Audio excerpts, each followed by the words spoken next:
مجروح ہو, اس کی فیملی پریشان ہو, تصدیق کرنے کے بعد ان کے گھر پر جا کر یہ ان کو پیسے دیے جائیں تاکہ وہ باعزت طریقے سے ان کو گھر پہ ملے. میڈیکل کی بات کی ابھی مجھ سے میرے بھائی رزاق سولنگی صاحب نے بھی, اس سے پہلے بھی ایک ابھی بات ہوئی تھی.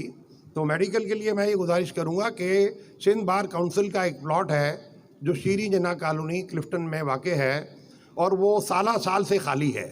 اس پہ کسی قسم کی کوئی تعمیر نہیں ہوئی اور بہت بڑا پلاٹ ہے, اچھا خاصا رقبے کے لحاظ سے میں دیکھ کر آیا ہوں. وہ میں سمجھتا ہوں کہ وہاں پر ایک میڈیکل کمپلیکس قائم ہونا چاہیے وکلا کے لیے, وکلا کی فیملی کے لیے, جہاں ان کا مفت علاج ہو, اور یہ بہت ضروری ہے اس کے لیے. اور اس کے لیے ہم کوشش کریں گے انشاءاللہ تعالیٰ کہ ہم سندھ گورنمنٹ یا فیڈرل گورنمنٹ سے بات کریں اور فنڈ کا ارینجمنٹ کریں اور وہاں ہاسپٹل کی تعمیر شروع کریں. تو ہاسپٹل کا جو مسئلہ ہے وہ جیسے ہی نئی باڈی انشاءاللہ وجود میں آتی ہے, یا آپ لوگ مہربانی کرتے ہیں یا اللہ تعالیٰ مجھ پہ کرم کرتا ہے اور میں اس سیٹ پہ آتا ہوں, تو میری پہلی اولین ترجیح ہوگی کہ ہم سب مل کے وہاں ہاسپٹل تعمیر کروائیں, کیونکہ یہ ایک بہت گمبھیر مسئلہ ہے. یہ وکلا کے علاج کا جو معاملہ ہے یہ کوئی معمولی بات نہیں ہے. اور دوسری بات یہ دیکھیں, وکیل جو ہے ویسے بھی ہاسپٹل سے ہٹ کر کے وکیل کورٹ آفیسر ہوتا ہے, آفیسر آف کورٹ ہے.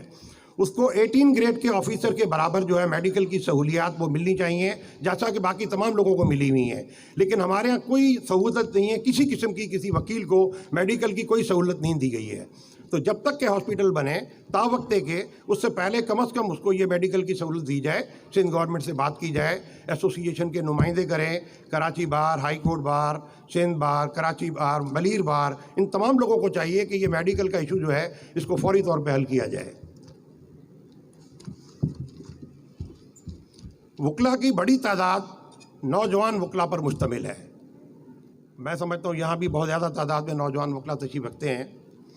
ہمارا مستقبل بھی ہے اور ہمارا سرمایہ بھی ہے, لیکن سب سے زیادہ مسائل کے شکار بھی وکیل صاحبان ہیں. نوجوان وکلا سب سے زیادہ مسائل کا شکار ہیں. ان میں سب سے اہم مسئلہ کیا ہے, 3-4 کور ایشوز ہیں, جس میں ایک بہت زیادہ ہے, میں بھی اس کی تفصیل بتا دیتا ہوں آپ کو. لا چیمبرز کا نہ ہونا نمبر 1, کنسلٹیشن روم کا نہ ہونا نمبر 2, لیگل ایجوکیشن جو پروگرامز ہوتے ہیں ان کا نہ ہونا, اور پھر ریٹرنرشپ کا حصول. دیکھیں مین چیز جو ہے ان چاروں چیزوں میں وہ ریٹرنرشپ کا حصول ہے. اب ریٹرنرشپ کا حصول جو ہے میرے خیال میں اس طرح سے ہونا چاہیے کہ اس میں کسی کی حق تلفی نہ ہو. یہاں ایسا بھی ہوتا ہے, دیکھیں میں یہاں کسی کو کرٹیسائز کرنے نہیں آیا, نہ کسی پہ نکتہ چینی کرنے آیا ہوں کہ جی اس نے ایسا کیا اور اس نے ایسا کیا.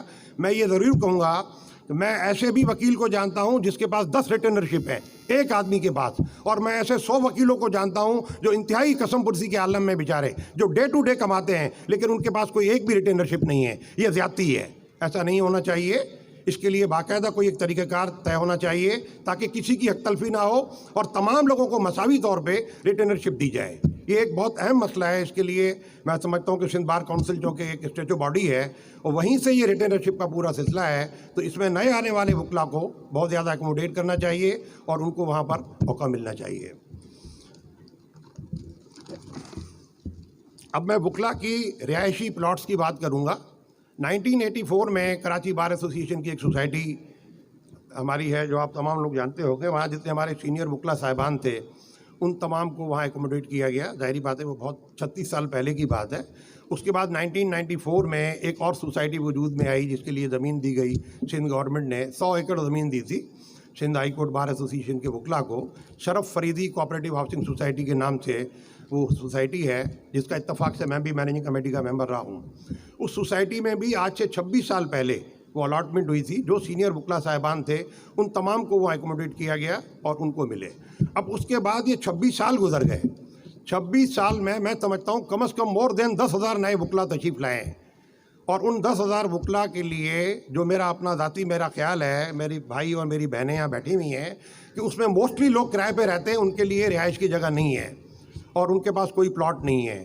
تو ہماری یہ حد الامکان کوشش ہوگی انشاءاللہ تعالیٰ کہ میں اپنا ذاتی اثر رسوخ بھی استعمال کر کے اور بار کونسل کے پلیٹ فارم سے زمین کے حصول کے لیے ہم کوشش کریں گے تاکہ ہمیں زمین ملے. اور نئے آنے والے جو وکلا صاحبان ہیں جن کو پلاٹ نہیں ملے, جو مستفید ہو گئے, میں ان کی بات نہیں کر رہا, جن کو نہیں ملے ان تمام کا رائٹ ہے کہ ان کو پلاٹ ملنا چاہیے. انشاءاللہ تعالیٰ ہم کوشش کریں گے کہ ان تمام وکلا کو وہاں پلاٹ دیں گے انشاءاللہ تعالیٰ. اچھا, دوسرا یہ کہ ملیر بار کے معزز وکلا کو ہائی کورٹ تک آنے جانے کے لیے کافی پرابلمس ہیں. مجھے 2-4 دوستوں نے کہا آج بھی، اس سے پہلے بھی، کہ جی سٹی کورٹ سے ہائی کورٹ کے لیے یہ شٹل سروس ہے، لیکن سندھ بار کونسل کو ایسا انتظام کرے کہ ملیر بار کا جو وکیل ہے وہ اگر ہائی کورٹ میں اپیئر ہوتا ہے، کیونکہ ملیر بار میں بھی جو وکلا صاحبان ہیں وہ موسٹلی سندھ ہائی کورٹ میں بھی انڈولڈ ہیں اور سینئر ایڈوکیٹس ہیں ہائی کورٹ کے، تو ان کو آنے جانے میں بہت زیادہ پرابلم ہے. تو وہ یہ ہے کہ ان کو وہاں آنا چاہیے، تو اس کے لیے کوئی ایسا شٹل سروس کا بندوبست ہونا چاہیے تاکہ ان کو آسانی ہو اور وہ آرام سے آ جا سکیں. دیکھیں، ایک چیز میں آپ کو گزارش کروں گا، میری آپ سے ایک مؤدبانہ گزارش اور ریکویسٹ ہے کہ یہ جو ووٹ ہے نا، یہ انتہائی اہمیت کا حامل ہے. اس کو بریانی کی پلیٹ پہ نہ دیں، اس کو لمبی چوڑی اور چوڑی چکنی باتوں کے اوپر نہ دیں. آپ اگر سمجھتے ہیں کسی کو، اگر آپ یہ سمجھتے ہیں، دیکھیں ہر وکیل جو ہے، جو پریکٹسنگ لائر ہے، فرض کریں میں اگر 25 سال سے ہوں اور میں یہاں کھڑے ہو کے تقریر کر رہا ہوں بڑی لمبی لمبی، لیکن میرے بارے میں اگر آپ جاننا چاہیں گے، میرے کردار کے بارے میں، انٹیگریٹی کے بارے میں، میرے بارے میں نے خدمت کی یا نہیں کی، یا صرف میں لفاظی کر رہا ہوں یا الفاظ کی حد تک بات کر رہا ہوں، تو وہ کوئی مشکل نہیں ہے. آپ ہائی کورٹ میں جا کے، سٹی کورٹ میں جا کے کسی سے بھی پوچھیں گے، آپ کو پتہ چل جائے گا. تو اس طرح جو بھی لوگ لگن رکھتے ہیں، ان کو جستجو ہے، ولنگ ہے، ٹھیک، وہ کام کرنا چاہتے ہیں اور خالصتاً اللہ کی رضا کے لیے، میں کہتا ہوں، میں یہ بھی الفاظ کہوں گا، کہتے ہوئے نہیں شرماؤں گا، صدقہ جاریہ سمجھ کے صرف اپنے وکیل بھائیوں کے لیے اگر وہ خدمت کرنا چاہتا ہے تو اس کو ووٹ دیں جو حقیقی معنوں میں ڈیزرو کرتا ہے، صرف نعرے بازی پہ ووٹ نہ دیں.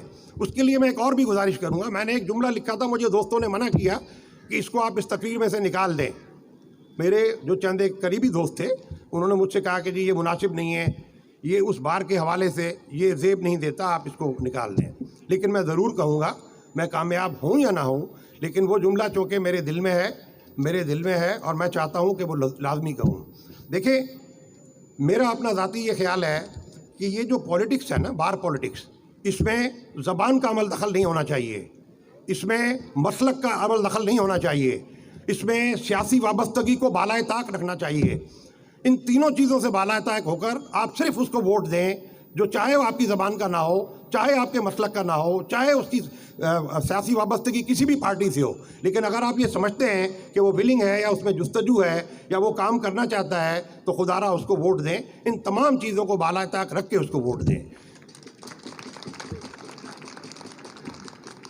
میرا اپنا ذاتی خیال یہ ہے کہ جیت کے آ جانا کوئی کمال نہیں ہے. بہت سے لوگ یہ کہتے ہیں کہ جی انشاءاللہ ہم جیت کے آئیں گے. اللہ تعالیٰ کرے سب جیتے، جس کو بھی اللہ تعالیٰ عزت دے، پروردگار، وہ غفور الرحیم ہے. لیکن اصل کمال ہے اس کو ڈیلیور کرنا. جیت کر آنا کوئی کمال نہیں ہے. آپ لوگ ووٹ دیں گے، ہم یا لمبی لمبی تقریریں کر کے چلے جائیں گے، اس کے بعد آپ سندھ بار کونسل کے کوریڈور میں 1 گھنٹہ کھڑے رہیں، یا ہم آپ کو عزت نہ دیں، یا اگر کسی وکیل کے خلاف کوئی کمپلینٹ ہو اور اس سے ہمارا رویہ جو ہے ملزمان جیسا ہو کہ ہم اس کو بالکل ہی ویسے کھڑا کر دیں، اس کو عزت نہ دیں، اس کی سیلف ریسپیکٹ مجروح ہو، تو میں سمجھتا ہوں ایسی سیٹ سے بہتر ہے کہ آدمی نہ آئے تو بہتر ہے. یہ جو آپ کے پاس آئے گا، جس کو آپ ووٹ دیں گے، اس کی آپ نے ہمیشہ کے لیے عزت کرنی ہے. یہ کوٹ اور ٹائی کی بیس پہ آپ ووٹ لے رہے ہیں، یہ آپ کے بھائی ہیں. آپ لوگ جتنی میری بہنیں اور بھائیاں بیٹھے ہوئے ہیں، یہ جب بھی آئیں، دیکھیں آپ جیوری میں ہیں، آپ کو اللہ نے عزت دی ہے، آپ بیٹھے ہوئے ہیں، آپ ڈسپلنری کمیٹی میں ہیں، آپ ایکشن کمیٹی میں ہیں، ٹھیک ہے، آپ وہ کریں جو میرٹ ہو، لیکن کم از کم سیلف ریسپیکٹ کسی کی مجروح نہیں ہونی چاہیے. ہر اس شخص کو جو وہاں آتا ہے اس کو آپ بٹھائیں، پانی پلائیں، چائے پلائیں، عزت سے اس سے بات کریں.